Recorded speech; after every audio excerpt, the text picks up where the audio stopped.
very good day to you. Welcome to Herman Manyora's YouTube channel. My name is Jadel Kabira. So glad that you're joining us for political conversations together with Herman Manyora. Sir, how are you doing today? Wonderful. You had such a long mornings, different media houses. Media houses. We are trying to talk to Kenyans, to look at the debates, to tell them what we saw, what we think is happening, to debunk some myths, and to help candidates, both Raila and Ruto. Today's conversation is about politics of deceit. We're taking a look at the presidential debate and yes, what President Uhuru Kenyatta said yesterday about Deputy President William Ruto. Tell me first, you watched the debate, what did you think about it? Itumbi's side, Ruto side, they're saying KPLC walizima stima so that people don't listen to Unajua mimi have said this repeatedly. Yeah. When you cheapen yourself like that, and I've been advising these people, don't say things which even a kid can't buy. Yeah. That's stimmers who was in a potato too. It's a big issue right now from Ruto's side. They're saying they didn't want his supporters to listen to him. You know what you do? If you really are interested, look for an expert and ask them to talk to the other expert. They will tell the KPLC don't hide, or Kenyan, whoever they are. They will tell you this is a problem. The engineers will understand. Yeah. That's the way layman Itumbi, just look for an engineer, ask him, please, confirm with us what happened. They will tell you. Why do you think they come up with how would they do that? Why do you think they come up with such accusations when you listen to Kenya Kwanza? Because it was Kenya Kwanza wana utoto. Mena wana mwige mono. Yeah? Wako na utoto sana. Let's get to the debate though. I saw on Twitter you congratulated the moderators saying they did a very good job. Wonderful job. I didn't think we had reached that level. I know these people, all this I've interacted with. They have interviewed me in studios. I've been on debates where they are the hosts. I know them. Yeah. And they are good people, but I didn't expect they can be that good, especially Yvonne. She's amazing. When they attacking Ruto... She was somewhat different. She has propelled herself into the outer sphere. She's, oh God. I fear CNN will take her. I was on Citizen Radio this morning. And I told these people, recognize her. I said, the man in charge, yeah. Ita file ya Yvonne, mark on it, recognition. Peleka kwa chairman, SK Macharia, and deputy chairman, Mrs. Macharia. And this lady, we have to recognize her. And I said, recognizing people is not always to give them promotion into offices. That's the wrong way. Kina Nampu and the rest of those guys in CNN, do you think they are just reporters? But if you look at the payslip, you run away. And the respect they have in America, that's where we need to go. So that a good teacher of biology does not have to be made a principal to be moving. You remain a teacher. We lost all our good teachers in the 70s and 80s by turning them into principals. Okay. Even when Moi came up with Moi was a bright man. Moi said, why are you losing good teachers and making them principals? He gave these promotions you can get up to the highest without becoming what? A principal, getting a better... Without leaving teaching. Okay. Without going into being a principal. You can get in the classroom. And then the principals, you can become a principal and become something big and even go back to teach without going to Jogo House as an education officer. Yeah. We didn't understand what Moi meant. So in the media, I'm saying people like Yvonne Okwara should remain in the media, doing what they know best, without being given an office.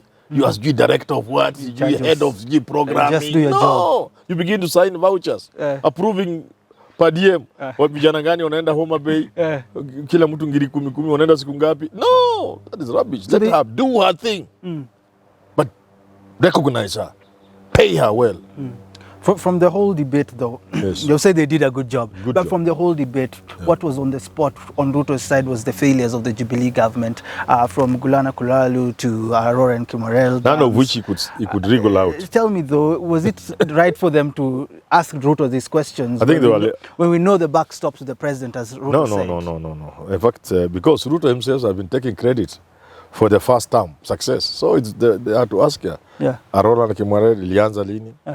Gulana Kulalu, all these things, all these good things you take credit for. Some of them you say, actually, when do you find it? Tell us what went wrong. That was good, fantastic. His response, though? Poor, yeah. Why would you say that? Because I was actually listening. Why are you trying to explain Gulana Kulalu? Just say it was a bad experiment and it failed, and you stop there. Because you can't explain it. You can't explain Aurora and Kimorel. You can't explain money being paid out, Jad, in billions, that even the land was not there to do the dam. And what are you trying to explain? Say there was a problem with this project and the issues are in court. Let's leave them there. Okay.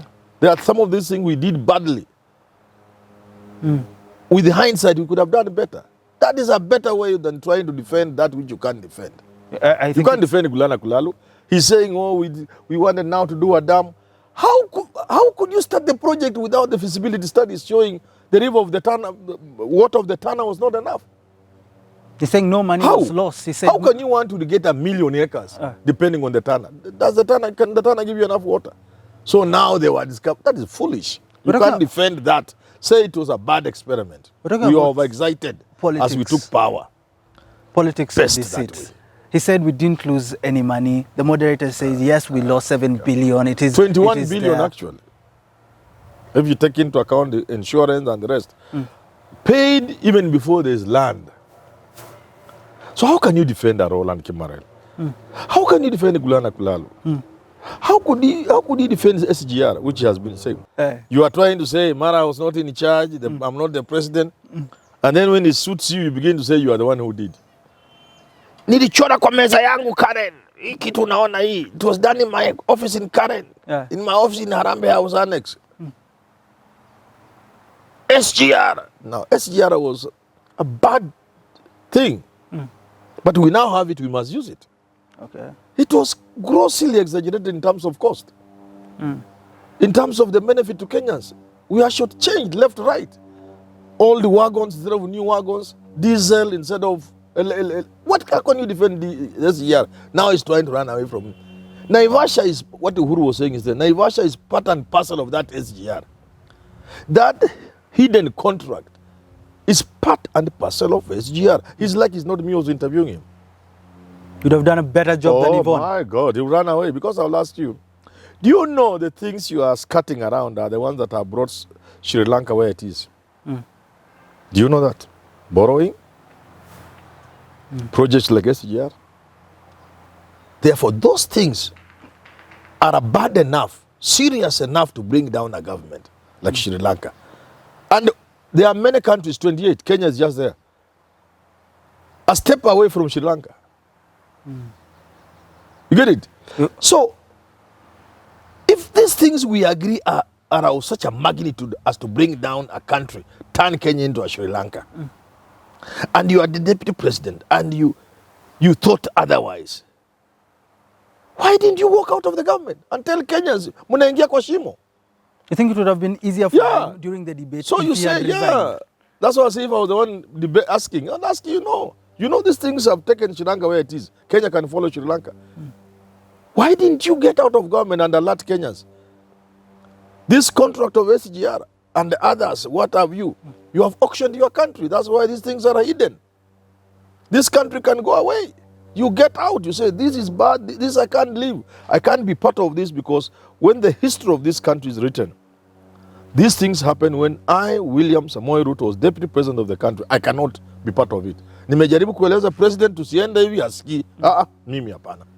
For him, he says, including insecurity in Kerio Valley, police being withdrawn, he says the government is punishing him. Which government? When asked, he said, we live in Kenya, we know how things work. He's just joking. No, joking. You know, even you say about cost of living, please, Jad. And you are linking to the handshake and BBI. Nobody can believe you. Nobody can believe you. You are saying you can turn down the cost of living. Agriculture, you are going to revolutionize agriculture. And you are saying very beautiful things.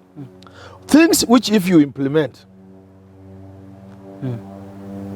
not only the cost of living, food security, hunger will be a thing of the past. Hunger will be a thing of the past. We will have food security. You will create lots of jobs because we can, through value addition and all those beautiful things Raila and Ruto are saying about agriculture, you can create hundreds of thousands, if not millions of jobs. And then there's no hunger in the country. There's food security and so on and so forth. Okay. Now, I want to ask you, William Ruto, if you knew your agriculture could be such a wonderful thing, why were you putting it in the second term? Because you are saying it will quote mepanga, big four. What do you do first? Unapelekea mama stima kwa nyumba, akufe na njaa ama unampatia chakula kwanza? Mpe chakula, alafu mwakishie stima aona akikula. You give somebody electricity. Yeah. Then they die, then you go and now work on agriculture. Look, this cheapness. They are lucky they are addressing many of the people who are blind followers. But if you subject what Ruto is saying to scrutiny, you just sympathize with him. One question that was there is that these state agencies, is as if they have conspired together with the office of the president to punish all of them. He said we live in Kenya. Does this hold water for you when you see some projects which he tried to implement not coming into place? Like which one? Like Gulana Kulalu. Like Kulalo, it was his brainchild. Yes, that's what I'm saying. So which agency? Now, see, I'm telling you, it was not viable from the word go. I've said this thing about Gulana Kulalo. First of all, they didn't have sufficient water to do even 100,000 acres, leave alone 1 million. Even when they tried the experimental 10, they had issues. It was corruption. Gulana Kulalo, his middle name is corruption. Nothing they were going to achieve there. How about this Kerio Valley thing, saying it's also a plot? He's saying his supporters are there, and that's why the police were withdrawn so that the conflict may continue. Which how? Who can do that? How can the government do that? Instead of saying the issue in the North Rift is not as simple, which is true by the way, is not as simple as we are trying to say. The solutions he is giving are as simplistic and as useless as the ones government has been giving. Oh. Yes. You must understand why is there cattle rusting. If you seal 2,000 cows, is it possible they can go without people seeing in the helicopter up there? Is somebody being protected? And they are being protected because they have orders where to take the meat. Those are some of the issues to do with cattle rustling, which also fuel tribal conflicts within the area. Okay. You get it? Yeah. Secondly, there are cultural issues you must deal with. There are economic issues. These people are poor to the bone marrow. There are issues of resources, of water, of pasture. But you just don't take their guns. The way government think, do. Then when you leave, continues. It's cheap and simple, including the solutions he had. Okay. So you must have a comprehensive approach to solving. And remember, there are issues of small arms. Even the UN knows. When UN is drawing the map of areas with small arms problem, that one is part of them. Okay. You know, cross-border problems with Uganda, Karamajong, the other side, the Toposa in Ethiopia. It's so complex. So now I listen to somebody like Ruto talk. Oh God, because he doesn't understand, then he can only blame Uhuru and the government. That is a big problem. And if you stood and say, this thing, I've seen it ever since I was a boy. I have been in government and it's difficult. But when I become president, I'm going to give it my all. Is he playing politics of deceit? Because the president just yesterday said that Ruto is lying to Kenyans about ports being taken to Naivasha, saying, how can I carry, the Indian Ocean to Naivasha? President saying, think for yourself, these people that you're going to elect. Is it politics as politics we know? It's not even politics, it's cheapness. It's difficult. It's cheapness. What we needed to do, now we had made a mistake about SGR, and the Ruto is part of that. That's why they differed with Jimmy Wanjigi, by the way. That SGR thing and the airport thing, contracts. You get it? Yeah. According to Jimmy Wanjigi, and I've sat with him and he took me through for more than an hour in 2016. Oh. 2016, he took me through. He could be wrong, but at least I was convinced. The cost was quite different. Jimmy Wanjigi's cost was even now higher than Raila and Kibaki's, but it's much better because Jimmy Wanjigi was bringing in players so that the government doesn't use its own money. Things along that nature. So, Ruto is part of SGR with all the mistakes. But you see, he can say those are things we have learned, we made mistakes. The mistakes happen all the time, everywhere. This foolish thing is trying to defend that which you can't defend or say useless things that are childish. What we should say, now that we have Naivasha and we have Mombasa and we need to have Malaba and Kisumu and Eldoret, what is the best way to make this thing, now that we have it, what's the best way to make use of it? You can't wish away Naivasha now. It will be too costly. We're spending billions of shillings to do it. It's already there. It's already there. So what do we do? How do we tap into the potential of Naivasha, which is part of what Uhuru was doing yesterday? Establishing the Turkish were establishing something there. They are going, or they have been doing, or they have done something around those, the export processing zones, so that we can also be taking many things from Kisumu, from Malaba, from Eldoret, because we need to make all of them those arteries. You know, when you come to Naivasha, the line ought to continue to Kisumu. It ought to go the way it had been drawn through Eldoret to Malaba, the border. Malaba, Kisumu, Eldoret, Naivasha. How can we get many products that we are exporting out of the country? Now, then Mombasa port will be busier than it has ever been. Okay. That is the thinking. Not cheap politics of telling people, Nitatoa Naivasha irudi Mombasa. What are you talking about? That is, even Raila said that, I just laughed. Immediately. I just laughed. Even Raila. Yeah. Immediately. That's the politics. Like, at least Raila is better. He was not part of it. Although it is still cheap. Yeah. Because you can't do it. You can't wish away Naivasha. Unaweza kungoa hii reli inaenda Naivasha. Utaingoa. Ifike Nairobi, because initially it was Nairobi. Yeah. So going to Naivasha was going to Naivasha to do what it's supposed to do. To be a major dry port. And this is the thinking. If you are taking things to Uganda from Mombasa, it could be easier to come and offload some of the things here in Naivasha. That's the end. Instead of asking yourself, could that be making work lighter in Mombasa? Is it? Yeah. Would we be denying anybody in Mombasa a job, an income? Not really. If it is yes, how can we mitigate that? That is a way to do, not to stand in the way of things that are supposed to happen. No.